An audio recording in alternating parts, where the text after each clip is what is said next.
هادي له أشهد لا شريك له وأشهد أن محمدا عبده ورسوله أما بعد فإن خير الحديث كتاب الله خير الهدي هدي محمد صلى الله عليه وسلم وشر الأمور محدثاتها وكل محدثة بدعة وكل بدعة ضلالة وكل ضلالة في النار.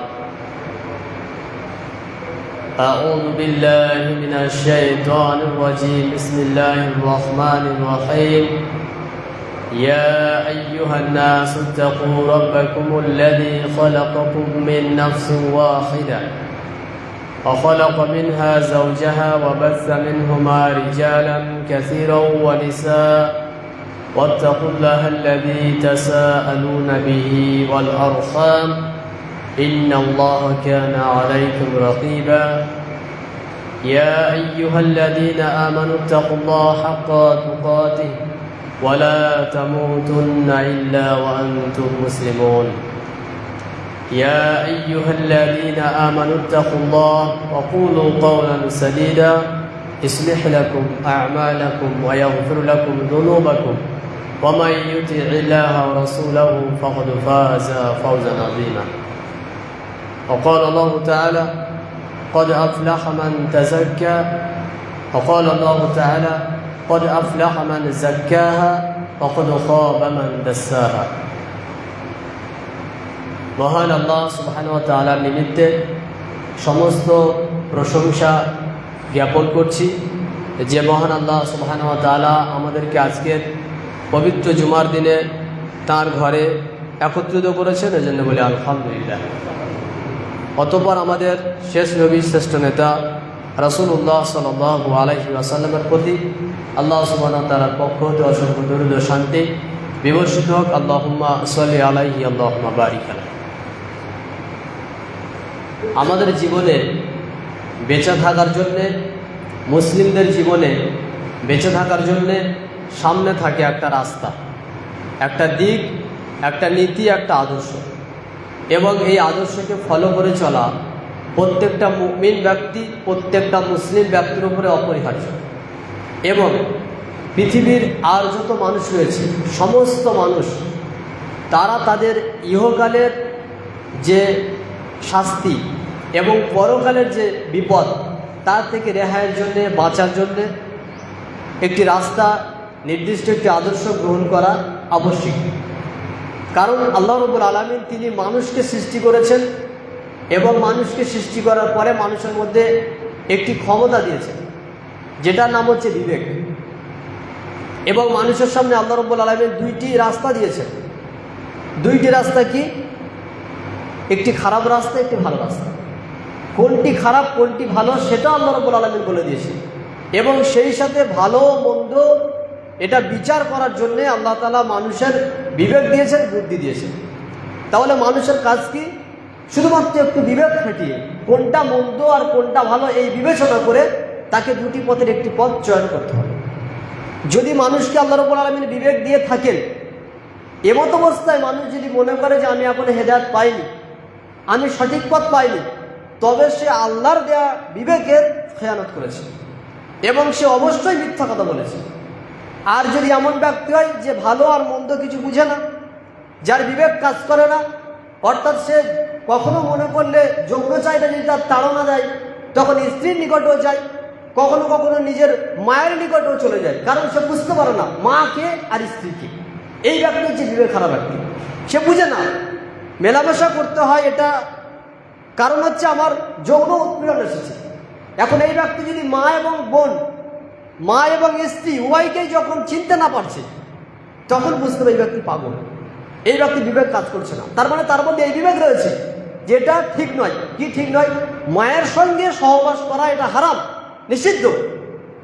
এটা একটা হিন্দু, একটা অমুসলিমও মনে করে, কিন্তু স্ত্রীর সঙ্গে সহবাস করবে এটা বৈধ, কারণ এটা ধর্মীয় দৃষ্টিতে বৈধ করা হয়েছে। এবং গোটা পৃথিবীর যারা ধর্ম নাও মানে তারা যখন কারোর সঙ্গে মেলামেশা করতে যায় বৈধ পন্থায়, তখন সে বিবাহ করে, কারণ এটাই বৈধ। এবং বিবাহ ব্যতীত অন্য কোনো নারীর সঙ্গে যখন যৌন মিলন করবেন তখন অবৈধ, কিন্তু নিজের মায়ের সঙ্গে করবে না, কারণ সবাই জানে যেটা ভালো নয় এটা মন্দ। তাহলে ভালো কোনটা? ভালো কাজ হচ্ছে এটাই, বাস্তবে হচ্ছে এটাই নিয়ম যে কোনো ব্যক্তি কোনো নারীর সঙ্গে মেলামেশা করতে গেলে তাকে বিবাহ করা লাগে। আপনি রাস্তাঘাটে চলাফেরার ক্ষেত্রে এমন যদি হয় যে আপনি বাড়িতে যখন থাকছেন আপনার পিতাকে আব্বা বলে ডাকছেন এবং রাস্তায় আর যত 10 জন মানুষকে দেখছেন তাকেও পিতা বলে ডাকছেন, তাহলে বুঝবো আপনার মধ্যে বিবেক নেই। কারণ পিতা কাকে বলতে হয় এই বিবেকটা, এই বুদ্ধিটা, এই জ্ঞানটা যখন আপনার মধ্যে আছে, তার মানে প্রমাণ হলো যে আপনার মধ্যে আল্লাহ রাব্বুল আলামিন ওই বিবেক দিয়েছে যে বিবেক এখনো সুস্থ, যে বিবেক এখনো কাজ করে। এই বিবেক দেওয়ার পর আল্লাহ রাব্বুল আলামিন তিনি বলছেন কদ আফলাহা মান যাক্কাহা, যে ব্যক্তি নিজের নাফসকে, নিজেকে পরিশুদ্ধ করে। কি দিয়ে পরিশুদ্ধ করবেন? বিবেক দিয়ে। যে আল্লাহ আমাকে যে জ্ঞান দিয়েছেন, আল্লাহ আমাকে যে বোধ শক্তি দিয়েছেন, এই বোধ শক্তি দ্বারাতে কোনটা ভালো কোনটা মন্দ আল্লাহ জানিয়ে দিয়েছেন। কাজে আমার কাজ হচ্ছে দুটোর মধ্যে একটাকে গ্রহণ করা।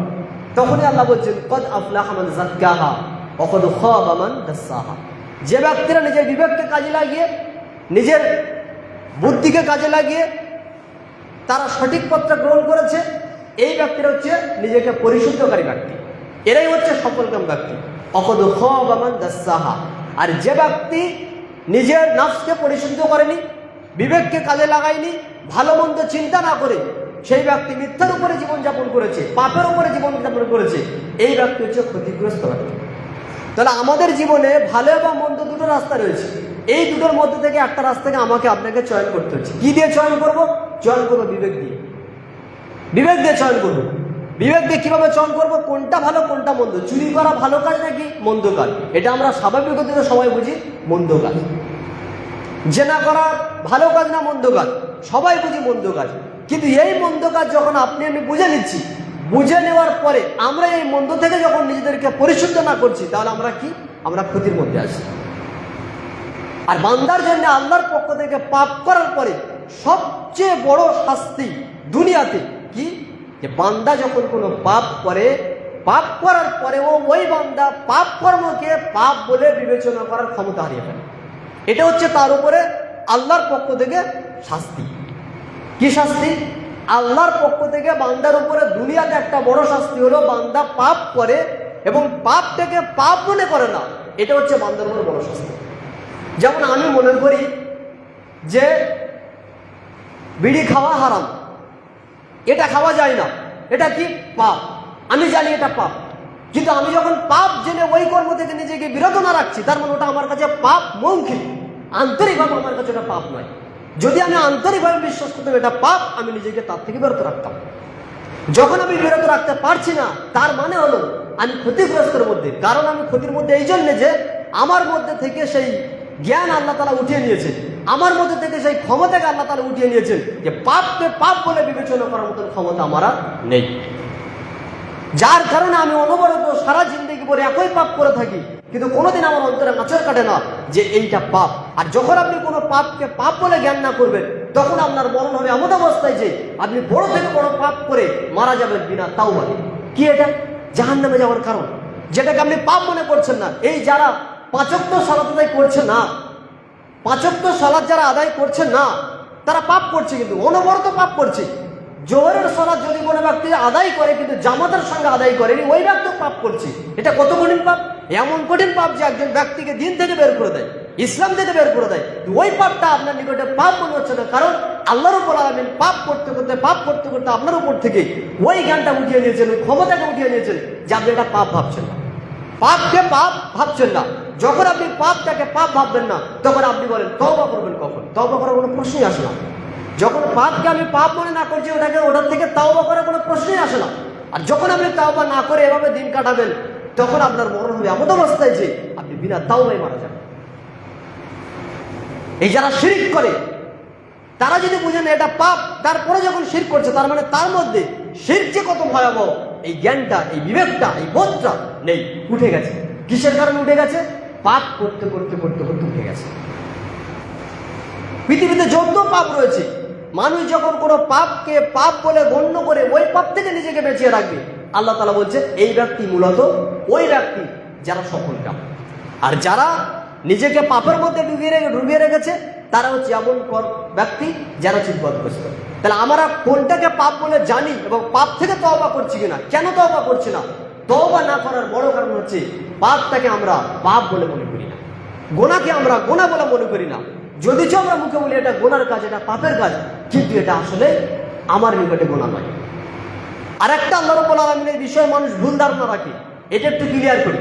সেই ভুল ধারণা হচ্ছে মানুষ পাপ করে বা মনে করে আমার আল্লাহ ক্ষমাময়, আমার আল্লাহ দয়াময়, আমার আল্লাহ মাফ করতে পারেন, আমার আল্লাহ আসমান জমিনের সমান পাপ করে যদি আমি মারা যাই আমাকে ক্ষমা করে দিতে পারেন। এটা মানুষ ধারণা করে। এটা অবশ্যই আকীদাগত দিক থেকে সঠিক, কিন্তু এটার কর্ম ভুল, এটার চিন্তা ভুল, ধারণা ভুল। কিভাবে? উদাহরণ দিই, আপনি কোনো একটা অফিসে বা কোনো একটা কোম্পানিতে কাজ করেন। আমি ভালো করে জানি যে আমার যে কোম্পানি খুব ভালো। কেমন ভালো? যদি আমি মাসে 4টে বা 5টা কামাই করি আমাকে কিছু বলে না, বা এমনিতেই যদি আমি কোনোদিন কাজ না করি আমাকে কিছু বলে না। কেমন বলে না? তিনি মাফ করে দেন, তিনি ক্ষমা করে দেন, তার মানে তিনি ভদ্র। কিন্তু আমার মালিককে আমি এটাও দেখেছি, যদি কোনো ব্যক্তি ইচ্ছাকৃতভাবে বিনা কোনো কারণে অহেতুকভাবে কোনো কাজ না করে তিনি তার মাইনে কেটে নেন, তাকে মাইনে দেন না। তার মানে তিনি কি ন্যায় বিচারক, তাই না? ন্যায় বিচারক। এখন কথা হলো, এই ব্যক্তি যে বলছে যে আমার কোম্পানি বা আমার মালিক তিনি ন্যায় বিচারক এবং তিনি সৎ। কিভাবে সৎ? না, তিনি মাফ করে দেন। চলো মাফ করে দেবে। কি মাফ করে দেবে? ইচ্ছা করে ওই ব্যক্তি প্রত্যেক দিন একই কর্ম করে আর কি বলে, চলো মাফ করে দেবে, চলো মাফ করে দেবে। আসলে এটা কি তার ওই মালিকের ন্যায়পরায়ণতাটাকে সঠিক মূল্যায়ন করা, নাকি তাকে ঠাট্টা করা? অবশ্যই ঠাট্টা করা। কারণ চলো মাফ করে দেবে এই সুযোগে তুমি বারবার একই কাজ করছো যেটা তার বিরুদ্ধে যায়। এটা কি আসলে তাকে মাফ করে দেওয়ার সিফাত গুণটা ব্যবহার করার ফলে তাকে ধোঁকা দেওয়া হচ্ছে না? অবশ্যই ধোঁকা দেওয়া হচ্ছে। মাফ তো করবেনই, কিন্তু এটা কি এমন যে তুমি জেনে বুঝে ইচ্ছাকৃতভাবে প্রত্যেক দিন তার বিরুদ্ধাচরণ কর্ম করবে, অফিসে যাবে না, কাজ করবে না, কিছুই করবে না, খালি বলে বেড়াবে যে তিনি তো মহান, আমাকে মাফ করে দেবেন, তিনি ক্ষমাময়, আমাকে মাফ করে দেবেন, তিনি সৎ, আমাকে মাফ করে দেবেন। এটা আসলে মাফ করে দেওয়ার সিফাতটা নিয়ে শুধুমাত্র খেলা করা হচ্ছে, তাকে যথাযথ সম্মান করা হচ্ছে না। পৃথিবীতে যে কোনো ব্যক্তি যদি মনে করে যে আমি অমুককে সম্মান করি, অমুকের মর্যাদা আমি দিতে চাই, বা অমুক আমার নিকটে অতি সম্মানী, এবং সেই অমুক যখন তাকে কোনো কাজের আদেশ দেয় এবং এই ব্যক্তি প্রত্যহ সেই কাজের বিরুদ্ধাচরণ করে আর বলে তিনি ক্ষমাময়, তিনি আমার কাছে সম্মানী, আসলে কি সম্মানী? না, আসলে সম্মানী নয়। কারণ মৌখিকভাবে আমি তাকে সম্মান করি, আন্তরিকভাবে নয়। যদি আন্তরিকভাবে আমি তাকে সম্মান করতাম, অবশ্যই সে আমাকে যে আদেশ করতো, যে কথা বলতো, আমি তার প্রত্যেকটা কথা পুঙ্খানুপুঙ্খভাবে মান্য করতাম। সাপোজ আমার আব্বাকে আমি সম্মান করি, আমার আব্বাকে আমি যথেষ্ট তাকে আমি মূল্যায়ন করি। এখন আমার আব্বা আমাকে কোনো একটা কাজের আদেশ দিল, আমি বলছি আমার আব্বা খুব ভালো, অমায়িক ব্যক্তি, চরিত্রবান ব্যক্তি, সুন্দর ব্যক্তি, কিন্তু আমার আব্বা আমাকে যে কর্ম বলে আমি একটাও করি না, আর লোককে বলে বেড়াই যে আমার আব্বা খুব ভালো, তিনি সম্মানী এবং তিনি আমার নিকট অত্যন্ত সুন্দর। আসলে এই যে বলে বেড়ানোটা, আসলে কি আমি আমার আব্বাকে অন্তর থেকে সম্মান করি? না। কারণ অন্তর থেকে যদি আমি সম্মান করতাম, সর্বপ্রথম আমি নিজেই তিনি যা বলতেন তা করার জন্য প্রস্তুত থাকতাম। এটা হচ্ছে সম্মান। তাহলে যখন আমাকে কোনো আদেশ করছে আমি যখন পালন না করছি, তার মানে আমি তার সম্মানে আঘাত করছি, আমি তার সম্মান যথাযথ করছি না। আল্লাহর রাব্বুল আলামিনের কথাটা আমরা এভাবেই নিতে চাই, উদাহরণ দিয়ে বোঝালাম মাত্র, আল্লাহর সঙ্গে কোনো নমুনা বা উদাহরণ পেশ করা হচ্ছে না, বোঝানোর জন্য। তাহলে আল্লাহর রাব্বুল আলামিন তিনি আমাদের সৃষ্টি করেছেন, তিনি আমাদের সবকিছু বুঝেন, সবকিছু জানেন, গোপন প্রকাশ্য সবকিছু তিনি জানেন, এমনকি অন্তরে আমরা যা বলি তাও আল্লাহ জানেন। এখন আল্লাহ যদি আমাদেরকে কোনো কিছু হুকুম দেন, কোনো কর্ম করার জন্য আদেশ দেন, আর আমরা যদি আজীবন প্রত্যেক দিন সদা সর্বদা আল্লাহর বিরুদ্ধে চালন করে থাকি আর খালি বলি আল্লাহ আমাকে মাফ করে দিবেন, আল্লাহ আমাকে মাফ করে দিবেন, কিয়ামতের দিনে আল্লাহ আমাকে মাফ করে দিবেন, কারণ আমি তো শিরক করি, এটাই কি? এটাকে আল্লাহকে সম্মান করা হলো? এটাকে তাকে মূল্যায়ন করা হলো? এটাকে আল্লাহর রাব্বুল আলামিনের মর্যাদায় আঘাত করা হলো না? অবশ্যই এটা আল্লাহর মর্যাদায় আঘাত করা হলো। এটা আল্লাহকে যথেষ্ট মূল্যায়ন করা হলো না? আল্লাহর প্রত্যেকটা বিধানকে অমান্য করে, আল্লাহর প্রত্যেকটা বিধানের বিরুদ্ধাচরণ করে কোনো ব্যক্তি যদি মনে করে যে আল্লাহ আমাকে মাফ করে দিবেন, এটা কি আল্লাহকে সঠিক মূল্যায়ন করা হলো? তার ক্ষমার যে বৈশিষ্ট্য, এটাকে সঠিকভাবে গ্রহণ করা হলো না। এইভাবে অনেক ব্যক্তিকে আমরা লক্ষ্য করেছি, আমরা দেখেছি, তারা শুধুমাত্র এতটুকু বলে যে আল্লাহ তো মাফ করে দিবেন, আল্লাহ তো ক্ষমাময়, আল্লাহ মাফ করবেন ঠিকই, আল্লাহ তো অবশ্যই মাফ করবেন। মহান আল্লাহ সুবহানাহু ওয়া তাআলা তিনি যদি মাফ করতেন, তাহলে আল্লাহ রাব্বুল আলামিন তিনি পরকীয়াকারী ব্যক্তিদেরকে অবশ্যই দুনিয়াতে মাফ করে দিতেন। কিন্তু আল্লাহ রাব্বুল আলামিন পরকীয়া সহ্য করেন নাই দুনিয়াতে, তাই তিনি দুনিয়ার কোনো মানুষকে দায়িত্ব দিয়েছেন, যখন কোনো ব্যক্তি বিবাহ করার পরে জেনায় লিপ্ত হবে তাকে মেরে ফেলেন। কি করতে বলেছেন আল্লাহ? মেরে ফেলতে বলেছেন। কিভাবে মারবেন? ওই গলা পর্যন্ত, বুক পর্যন্ত মাটিতে পুঁতে দেওয়া হবে, তারপর চতুর্দিক থেকে ইট আর ঢিল আর পাথর মেরে যতক্ষণ না মরে যায় ততক্ষণ তাকে ইট ঢিল পাথর ছুঁড়তে থাকা হবে। রক্ত ঝরে ঝরে একটা পর্যায়ে মারা গেলে তারপর তাকে তুলে জানাজা পড়ানোর পরে কবর দিয়ে দেবে। কার জন্য এটা? যারা বিবাহ করার পরে জেনায় লিপ্ত হয়। তাহলে এটাকে আল্লাহ মাফ করবেন না? আমার আল্লাহ যদি এত ন্যায়পরায়ণ হন, তিনি দুনিয়ার একটা মানুষের সামান্য একটা জেনার কর্মকে সহ্য করেন না, কি হুকুম দিচ্ছেন? তাকে পিটিয়ে মেরে ফেলেন। কেন আল্লাহ সহ্য করছেন না? পাপকে আল্লাহ সহ্য করেন না। চুরি করা এটা একটা পাপ, কিন্তু আল্লাহ রাব্বুল আলামিন তিনি কি চুরিকে সাপোর্ট করেছেন? না। কি করেছেন? যদি কোনো ব্যক্তি চুরি করে, চুরি করার কারণে ওই ব্যক্তিকে কি করতে হবে? হাত কেটে নিতে হবে। আল্লাহ এমন নাই পরায়ণ যে আমি যদি আপনার কিছু একটা বস্তু চুরি করি আমার হাত কেটে নেওয়া হবে? হ্যাঁ, হাত কেটে নেওয়া হবে। কারণ আল্লাহ অন্যায়কে সহ্য করেন না। আল্লাহ ন্যায় বিচারক, তিনি অন্যায়কে সহ্য করেন না। দুনিয়ার এই অন্যায়কে তিনি যদি সহ্য না করতে পারেন, তুমি সারা জীবন আল্লাহর বিরুদ্ধাচরণ করে অন্যায় করে গেলে, আরে কিভাবে তুমি মনে করলে আল্লাহ আমাকে মাফ করে দেবে? এটা তো তোমাকে শয়তানের বাক্য শিখিয়েছে। এটা মূলত সঠিক চিন্তাধারা নয়। এই চিন্তাধারা তোমাকে টেনে নিয়ে গেছে কোথায়? তোমার মরণ পর্যন্ত, যে জীবন তুমি আল্লাহর বিরুদ্ধাচরণ করছো, অথচ তওবার জন্য তোমার কোনোদিন ভাগ্য বিবেক হলো না যে এটা পাপের কাজ, আমাকে তাওবা করতে না। কেন হয় না? কারণ আমরা পাপটাকে পাপ বলে মনে করি না, আর এটাকে মনে করি যে আল্লাহ আমাকে মাফ করে দিবেন। আল্লাহ এভাবে তোমাকে মাফ করবেন, এটা আমাদের চিন্তা, আমাদের ধারণা সম্পূর্ণ ভুল। একজন ব্যক্তি পাপ থেকে বেঁচে থাকার জন্য জীবনের সবকিছু ছেড়ে দিল, জীবনের সবকিছু পরিত্যাগ করলো, অথচ সেম ব্যক্তি একই পাপ কর্ম করে জীবনের সবকিছু ভোগ করলো। উভয় কি আল্লাহর দৃষ্টিতে সমান? না, আল্লাহর দৃষ্টিতে সমান হবে না। কারণ একজন পাপকে পাপ বলে মনে করে, আরেকজন পাপকে পাপ বলে মনে করে না। এই জন্য মহান আল্লাহ সুবহানাহু ওয়া তাআলা তিনি বলছেন, যারা পাপ এবং গুনাহ এই দুয়ের মধ্যে পার্থক্য করে চলে, যারা পাপ এবং নেকি দুয়ের মধ্যে পার্থক্য করে চলে, তাদের জন্য আল্লাহ তাআলা বলছেন, ইয়া আইয়ুহাল্লাযীনা আমানু, হে ঈমানদারগণ, ইন তাত্তাকুল্লাহ, যদি তোমরা আল্লাহকে ভয় করো। আল্লাহকে ভয় করা মানে, আল্লাহকে ভয় করবে কিসের জন্য? আল্লাহকে ভয় করার অর্থ হচ্ছে মহান আল্লাহ রাব্বুল আলামিন তিনি শাস্তি দানে কঠোর, তিনি পাপকে সহ্য করেন না, তিনি অন্যায়কে সহ্য করেন না, তিনি জুলুমকে সহ্য করেন না। এই যে আল্লাহর দেওয়া হারামকৃত কর্মগুলো, এগুলো থেকে আল্লাহকে ভয় করো, তো নিজেকে দূরে রেখে দাও। এগুলো থেকে ভয় করতে হবে। আল্লাহকে ভয় করা মানে তার নিষেধ করা, আদেশ করা বিষয়গুলোকে আমাদের যথেষ্ট মূল্যায়ন করতে হবে। ইয়াজআল লাকুম ফুরকানা, তিনি তোমাদের মধ্যে তাহলে ভালো বা মন্দে পার্থক্য করার একটা ক্ষমতা, বিবেক তোমাদেরকে দিবেন। ওয়া ইউকাফিরু আনকুম, তোমাদের গুনাহসমূহকে আল্লাহ রাব্বুল আলামিন মাফ করবেন। ওয়া ইয়াগফিরু লাকুম, এবং তোমাদের পাপ, তোমাদের ছোট বড় যে গুনাহগুলো আছে সব আল্লাহ তাআলা কি করবেন? মাফ করে দেবেন। কি করলে? যদি আমরা আল্লাহকে ভয় করি। তাহলে উক্ত পবিত্র কোরআনের আয়াত সূরা আনামের 29 নম্বর আয়াতে আল্লাহ তাআলা বলছেন, তোমরা আল্লাহকে ভয় করো। আল্লাহকে ভয় করো, তো তার যে নিষেধ সেগুলো থেকে নিজেদেরকে দূরে রাখো। পাপ যদি আমরা করি, পাপ আমাদের কি কি ক্ষতি করে? পাপ আমাদের জীবনে অনেক ক্ষতি করে। যার একটা হচ্ছে যে যদি কোনো ব্যক্তি পাপ করতে থাকে, এই মর্মে ইবনে আব্বাস রাদিয়াল্লাহু আনহু তিনি বলছেন যে রাসূলুল্লাহ সাল্লাল্লাহু আলাইহি ওয়াসাল্লাম তিনি বলেছেন, ইন্না লিল হাসানা দিয়াআন ফিল ওয়াজহি, একজন ব্যক্তি যখন পাপ করে, পুণ্য করে, তখন তার পুণ্যতা হচ্ছে তার মুখের লাবণ্য। পূর্ণ কর্ম যখন মানুষ করে তার মুখের মধ্যে একটা লাবণ্যতা থাকে। নূরান ফিল কলবি, অন্তরে তার প্রজ্বলিত হয়, অন্তরে তার আলো, অন্তরটা তার আলোকিত হয়। ওয়াসাআদাতান ফির রিজকি, এবং ওই ব্যক্তির জীবনকে প্রশস্ত করে দেওয়া হয়। ওয়া কুওয়াতান ফিল বাদান, শরীরে আলাদা একটা ক্ষমতা জন্মায়। ওয়া মাহাব্বাতান ফি কুলুবিল খালক, এবং আল্লাহ রাব্বুল আলামিনের ভালোবাসা ওই ব্যক্তির অন্তরে, আল্লাহর অন্তরে ওই ব্যক্তির ভালোবাসা জন্মায়। কোন ব্যক্তি? যে ব্যক্তি নিজের সদা সর্বদা নেকির কর্ম করতে থাকে।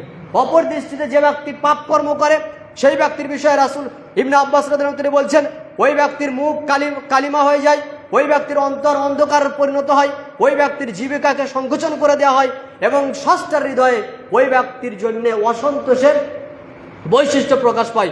অর্থাৎ আল্লাহ রাব্বুল আলামিন তার কর্মগুলোকে পছন্দ করেন না, বিধায় আল্লাহ তার উপরে সন্তুষ্ট নন, আল্লাহ তার প্রতি অসন্তুষ্ট হন। আর কি? যদি কোনো ব্যক্তি পাপ কর্ম করে, পাপ কর্মের কারণে কি হয়?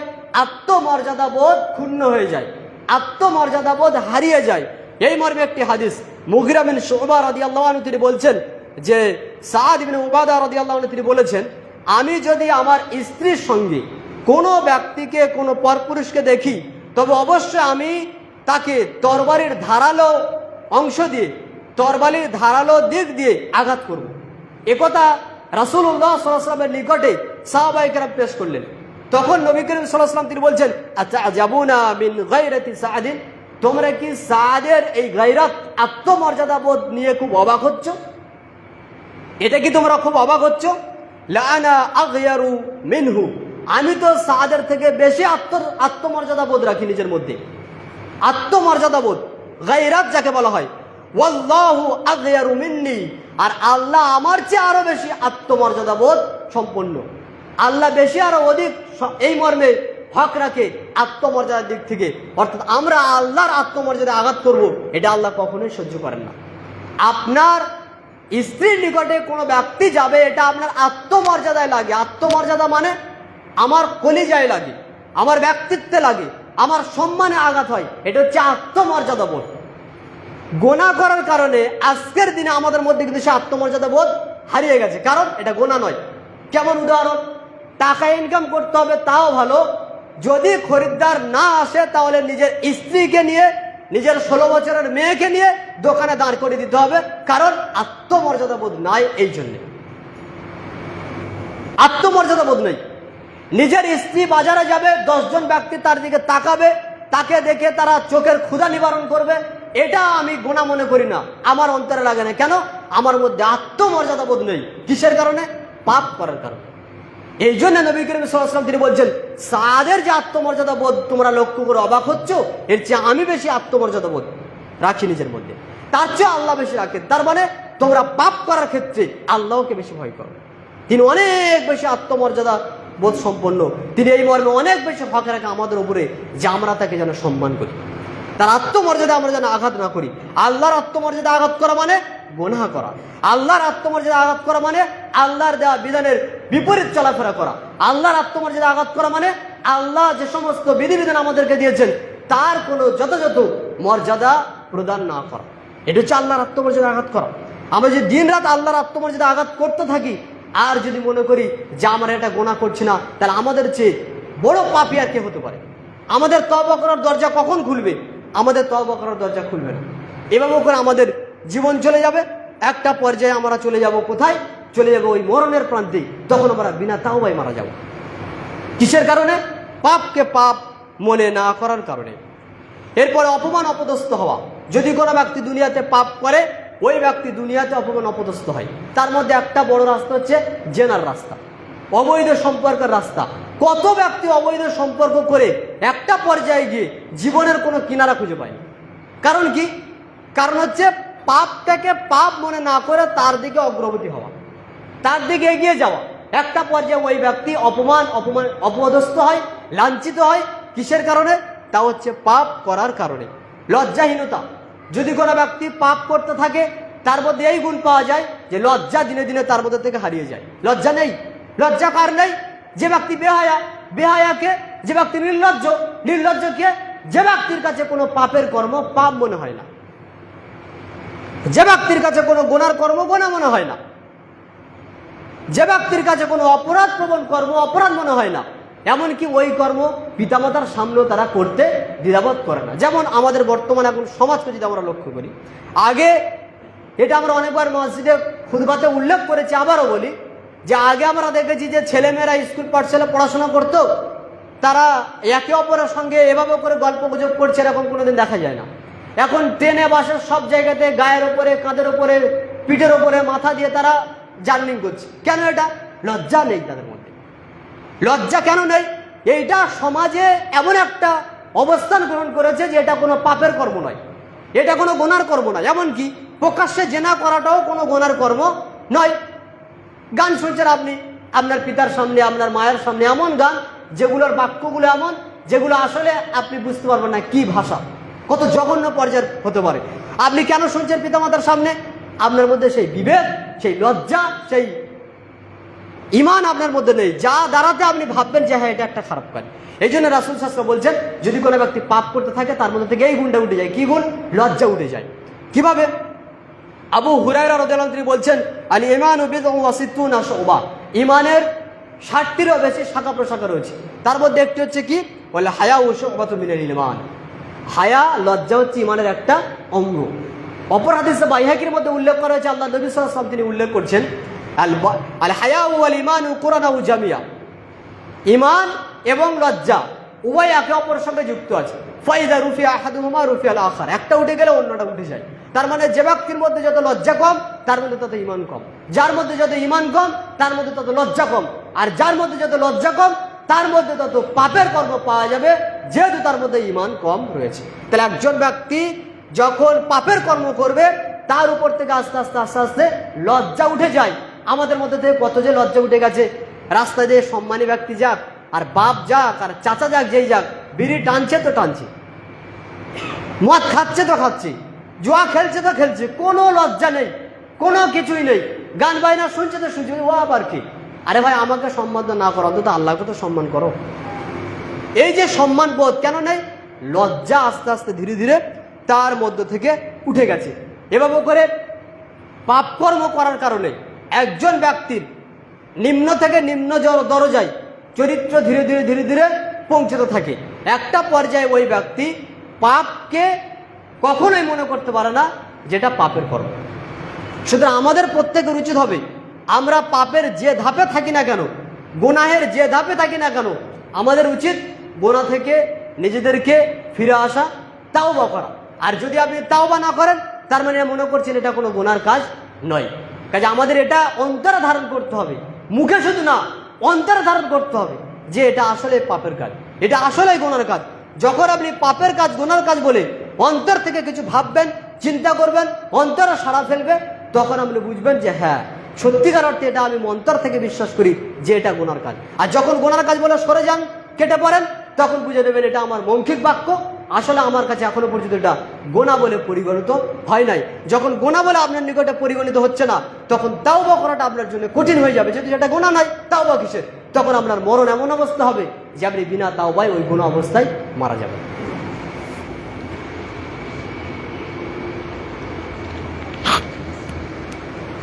আলহামদুলিল্লাহি রাব্বিল আলামিন, ওয়াসসালাতু ওয়াসসালামু আলা রাসূলিহি ওয়া আলা আলিহি ওয়া সাহবিহি আজমাইন, আম্মা বা'দ।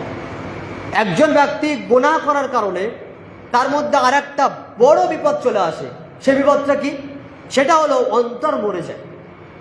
অন্তর মরে যায় কি করে? অন্তর মরে যাওয়া, অন্তরের উপরে স্পট পড়ে যাওয়া, অন্তরের উপরে মরিচা পড়ে যাওয়া। আমরা জানি যে লোহা বেশি দিন রোদে আর জলে যখন পড়ে থাকে, তখন ওই লোহার উপরে মরিচা পড়ে যায়। মরিচাটা কি? মরিচা চরণটা হালকা আবরণ। এই যত দিন যাবে আবরণটা মোটা হতে থাকে, আর ভিতর থেকে লোহার যে প্রকৃত লোহা যে রয়েছে, এই বস্তুটা কমতে থাকে। কমে কমে কমে কমে একটা পর্যায়ে দেখা যায় যে শুধু মরিচিকা টিকে আছে, লোহা বলে কিছু নেই। কারণ কি? প্রথম যখন ওর উপরে মরিচা পড়েছিল খুব হালকা পাতলা, আপনি তখন ওই মরিচা যদি ঘষে উঠিয়ে দিতেন, তখন লোহাটা তার জায়গাতে থাকতো। কিন্তু দীর্ঘদিন যখন তাকে পরিষ্কার পরিচ্ছন্ন করা হয় নাই, দীর্ঘদিন যখন তার যত্ন নেওয়া হয়নি, তখন এই লোহার যে শক্তি, লোহার যে ক্ষমতা, তা ধীরে ধীরে ধীরে ধীরে হারিয়ে যায়, তার ক্ষমতা হ্রাস হয়ে যায়। যে একটা পর্যায়ে গিয়ে কি হয়, লোহাটা কোনো কাজে আসে না। মূলত লোহা এত শক্ত যেটা প্রত্যেকটা মানুষের কাজে আসে, কিন্তু লোহাকে যখন অযত্ন করা হয়, তখন লোহা ধীরে ধীরে মরিচায় পরিণত হয়। আর মরিচা এমন একটা বস্তু যেটাকে ঘষলে উঠে যায়, যার কোনো দক্ষতা, ক্ষমতা, নিজস্ব কোনো ক্ষমতা তার মধ্যে থাকে না, সে একটা পড়ে থাকা বস্তু। তো আমাদের অন্তরটা হচ্ছে ওই রকমই। দীর্ঘদিন আমি যখন পাপ করব, আর পাপ কর্ম করার পরে যখন আপনি পাপটাকে পাপ মনে করে আল্লাহর নিকটে তওবা করবেন, তার মানে এই তওবা করার অর্থ হচ্ছে আপনার অন্তরে কিছু একটা মরিচা পড়েছিল, এই মরিচাটাকে ঘষে আপনি পরিষ্কার করে দিলেন। ঘষার মাধ্যমটা কি? আল্লাহর নিকটে তওবা করা, এভাবে যে আল্লাহ, আমি যে কর্ম করে ফেলেছি আর কখনোই এই কর্ম করব না। কিন্তু যখন আপনি তওবা করছেন না, তাহলে আপনার অন্তরে একটা দাগ পড়ে গেল, কালো দাগ। আবার গুনাহ করছেন, আবার একটা কালো দাগ, আবার গুনাহ করছেন, আবার একটা কালো দাগ। এইভাবে আপনার এই পরিষ্কার অন্তরটা কালো একটা রঙে পরিণত হবে। আর কালো রঙে পরিণত হওয়া হলো আপনার অন্তরের উপরে মরিচা পড়ে যাও। আর অন্তরের উপরে যখন মরিচা পড়ে যাবে, তখন আপনি দুনিয়াতে আল্লাহর সঙ্গে যোগাযোগের যে একটা মাধ্যম, সেই ক্ষমতা আপনি হারিয়ে ফেলবেন।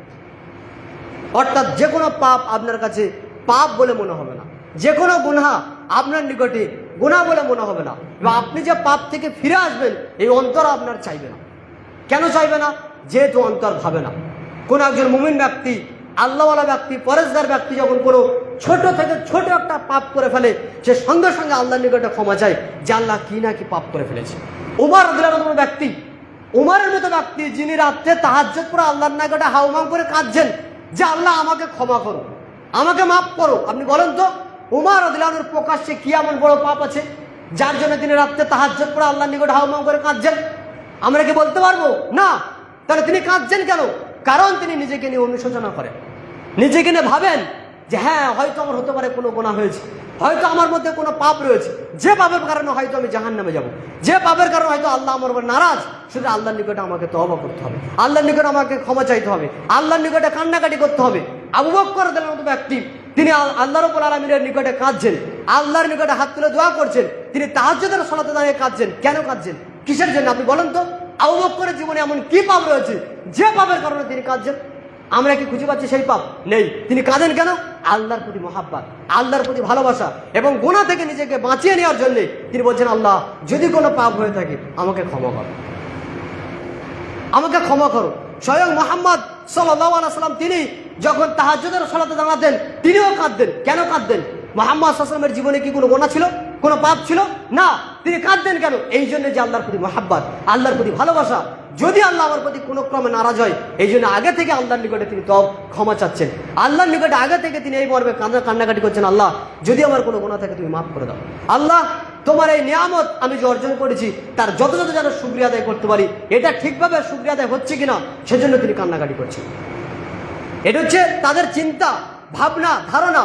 অথচ আমরা যদি আমাদের জীবনে গণনা করি কত পাপ আমাদের জীবনে রয়েছে সকাল থেকে সন্ধ্যা পর্যন্ত, একদিনও আমরা কাঁদতে পারি না। কারণ এই জন্য কাঁদতে পারি না, পাপ করতে করতে করতে করতে অন্তর বড় মরিচা পড়ে গেছে।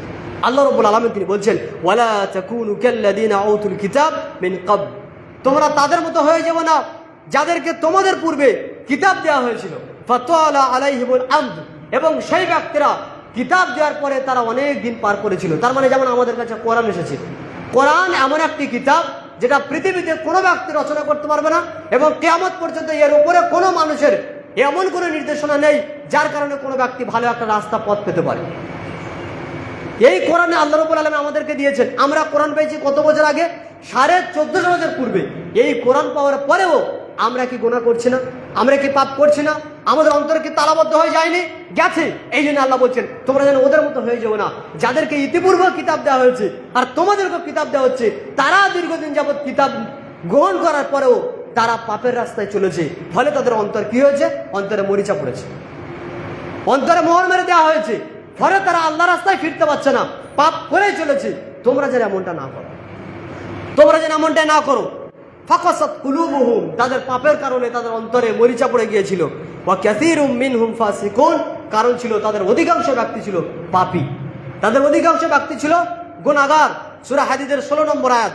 এরপর অপর আয়াতে আল্লাহ রাব্বুল আলামিন তিনি বলছেন ওয়ালাকিন কাসাত কুলুবুহুম, ওই সমস্ত ব্যক্তিদের অন্তরগুলো মোহর মেরে দেওয়া হয়েছিল, ওই সমস্ত ব্যক্তির অন্তরে মোহর মেরে দেওয়া হয়েছিল। কারণ কি?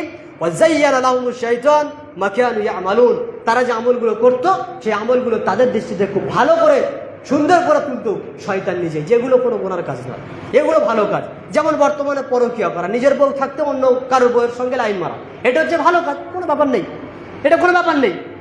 আরে ভাই ইমেজ করার জন্য ভালোবাসবে কাউকে, এটা কোনো ব্যাপার হলো? পবিত্র ভালোবাসা হচ্ছে পবিত্র। আর বিবাহের পরে বউকে দেখার মতো পয়সা থাকে না। এখন গুনাহ করা মানুষের কাছে অ্যাভেলেবেল বিষয়। মদ খাওয়া কোনো ব্যাপার না, মদটা একটা ইমেজ, আনন্দ করার বিষয়। পয়সা হয়েছে পকেটে, একটু আনন্দ করতে মন লাগছে, চলো বন্ধু বান্ধব নিয়ে মদ খেয়ে আস, এটা কোনো গুনাহ হলো না। কে দেখাচ্ছে? শয়তান এটাকে আমার মধ্যে দেখাচ্ছে, এটা কোনো গুনাহ নয়। জুয়া খেলছেন, আরে জুয়া কোনো ব্যাপার হলো? একটু সময় পাস করছি মাত্র, জুয়া আবার কোনো গুনাহ নাকি? একজন ব্যক্তি বসে ক্যারাম বোর্ড খেলছে, এটা কোনো গুনাহ নাকি? কোনো গুনাহ না তো। কি করবে না? বেকার জীবন পড়ে আছে, কি করবে? একটু ক্যারাম বোর্ড খেলি, একটু তাস খেলি, এটা কোনো গুনাহ নেই। অথচ এটা গুনাহ, এটা পাপ। এই পাপ যখন আপনি অন্তরে একটা একটা করে ছোট ছোট পাপ যখন নিজের অন্তরে ধারণ করছেন, তখন বড় বড় পাপ আগামীতে আপনার নিকটে আর কঠিন মনে হবে না। এই জন্য আল্লাহ তাআলা বলছেন এগুলো তাদের নিকটে শয়তান সুন্দর করে তোলে। রাসূলুল্লাহ সাল্লাল্লাহু আলাইহি ওয়াসাল্লামের একটা বাক্য, খুব কঠিন বাক্য। আল্লাহ নবী সাল্লাল্লাহু আলাইহি ওয়াসাল্লাম তিনি বলছেন, আবু দাউদের মধ্যে হাদিসটা উল্লেখ করা হয়েছে 1052 নম্বর হাদিস, মান তারাকা সালাসা জুমাইন, যে ব্যক্তি পরপর 3টি জুমা পরিত্যাগ করবে। কয়টি জুমা? 3টি জুমা যে ব্যক্তি পরিত্যাগ করে পরপর, তাহা উনান, অলসতা করে, তবা আল্লাহু আলা কলবি, আল্লাহ রাব্বুল আলামিন তার অন্তরকে তালাবদ্ধ করে দিবেন, তার অন্তরের উপরে মোহর মেরে দিবেন, তার অন্তর উপরে মরিচা পড়ে যাবে। এই তালামার অর্থ কি? এই তালামার অর্থ আমরা বুঝি। এই তালামার অর্থ হচ্ছে, যে ব্যক্তি জেনে বুঝে অলসতা করে পরপর 3টে জুমার সালাত পরিত্যাগ করলো, এই ব্যক্তির অন্তরে আল্লাহ তাআলা তালা মেরে দিবেন। অর্থ হলো যে ওই ব্যক্তি আল্লাহর সঙ্গে সম্পর্ক রাখার জন্য কোনো অনুশোচনা করবে না। ওই ব্যক্তি যে গুনাহ করছে, এই গুনার জন্য তওবা করার অনুশোচনা করবে না। ওই ব্যক্তি পাপ করছে, এটা তার নিকটে পাপ বলে মনে হবে না। ইসলামের কোনো আমাল করার ক্ষেত্রে, ইসলামের কোনো নিষেধাজ্ঞা থেকে নিজেকে বিরত রাখার ক্ষেত্রে তার মধ্যে সেই পাওয়ার, সেই ক্ষমতা থাকবে না। এটা কি? তার অন্তরে তালাবদ্ধ করে দেওয়া। এটা যে জুমার সালাত যদি কোনো ব্যক্তি পরস্পর 3টে আদায় না করে, এটা জুমার সালাতের জন্য। 5 ওয়াক্ত তো আলাদা রয়েছে, জুমা সালাত 5 ওয়াক্ত পড়ে যে, ওই ব্যক্তি যখন জুমার সালাত পরপর 3টি না পড়ে, বিনা কারণে তার অন্তরে আল্লাহ তাআলা তালা মেরে দিচ্ছেন। তালা মারা মানে তার মধ্যে ইসলামের সঙ্গে ভালোবাসা, মোহাব্বত থাকে না। আর একটা হাদিস রাসূলুল্লাহ সাল্লাল্লাহু আলাইহি ওয়াসাল্লাম তিনি বলছেন, সহিহ বুখারীর মধ্যে উল্লেখ করা হয়েছে, আল্লাহ রাসূল বলছেন, একজন মুমিন ব্যক্তির কাছে পাপ হলো এমন, কেমন পাপ? একজন মুমিন ব্যক্তির কাছে ছোট পাপ হচ্ছে এইরকম, যে ওই ব্যক্তি পাহাড়ের গোড়ায় গিয়ে দাঁড়িয়ে আছে, পাহাড়ের নিকটে গিয়ে দাঁড়িয়ে আছে, আর তার মনে হচ্ছে যে পাহাড়টা ভেঙে তার মাথার উপরে পড়বে। এই ব্যক্তি কি পাহাড়ের কাছে বসে থাকবে নাকি পালাবে? অবশ্যই পালাবে। আল্লাহ রাসূল সাল্লাল্লাহু আলাইহি ওয়াসাল্লাম বলছেন, একজন মুমিন ব্যক্তির নিকটে ছোট থেকে ছোট পাপ হচ্ছে এমন, সে ব্যক্তি এইরকম মনে করে পাপকে, যে আমি কোনো এমন একটা পাহাড়ের তলায় গিয়ে বসেছি বা দাঁড়িয়ে আছি যে পাহাড়টা আমার উপরে ভেঙে পড়ে যাবে। এটা হচ্ছে মুমিন ব্যক্তির পাপ সম্পর্কে চেতনা। আর একজন গুনাহগার ব্যক্তির পাপ সম্পর্কে চেতনা, আল্লাহ রাসূল সাল্লাল্লাহু আলাইহি ওয়াসাল্লাম বলছেন, একজন গুনাহগার ব্যক্তির পাপ সম্পর্কে চেতনা এমন, যে সে ব্যক্তি বসে আছে বা শুয়ে আছে, তার নাকের ওপর থেকে একটা মাছি উড়ে যাচ্ছে। কি হবে? একটা মাছি উড়ে যাওয়া কোনো ব্যাপার হলো? যদি মাছি একটু বসেও যায়, হাত দিয়ে সরিয়ে দিলাম, এতটা তারা ছোট মনে করে যে কোনো ব্যাপার না। তখন এই ব্যক্তি একটা পর্যায়ে কি হয়ে যায়, সেই গুনার খপ্পরে পড়ে যায়, আর সে তওবা করার দরজা তার নিকট থেকে সে নিজে থেকে বন্ধ করে দেয়, যেটা কোনো গুনাহ নয় বলে। কাজে আমাদের প্রত্যেকের উচিত হবে এই মর্মে, যে আমরা ইসলামী দৃষ্টিতে যে সমস্ত পাপ রয়েছে সেগুলো থেকে নিজেদেরকে খুব কঠিনভাবে দূরে রাখার চেষ্টা করব। আর তার মধ্যে থেকে একটা সবচেয়ে বড় গুনাহ, সবচেয়ে বড় পাপ যেটা আমরা অনবরত করে চলছি, তা হচ্ছে 5 ওয়াক্ত সালাত পরিত্যাগ করা। এটা একটা অত্যন্ত কঠিন পাপ, বড় পাপ, যে পাপের সঙ্গে কোনো তুলনায় চলে না। এমন একটা পাপ যেটা মানুষকে দিন ইসলাম থেকে খারিজ করে দেয়, দিন ইসলাম থেকে বের করে দেয়। কাজে আমরা এই সমস্ত পাপগুলো থেকে নিজেকে দূরে রাখার চেষ্টা করব, নিজেদের পাপের বিষয়ে অনুশোচনা করানোর চেষ্টা করব, আল্লাহ রাব্বুল আলামিনের নিকটে তাওবা করব ইনশাআল্লাহ। সুবহানাকাল্লাহুম্মা ওয়া বিহামদিকা, আশহাদু আল্লা ইলাহা ইল্লা আনতা, আস্তাগফিরুকা ওয়া আতুবু ইলাইক।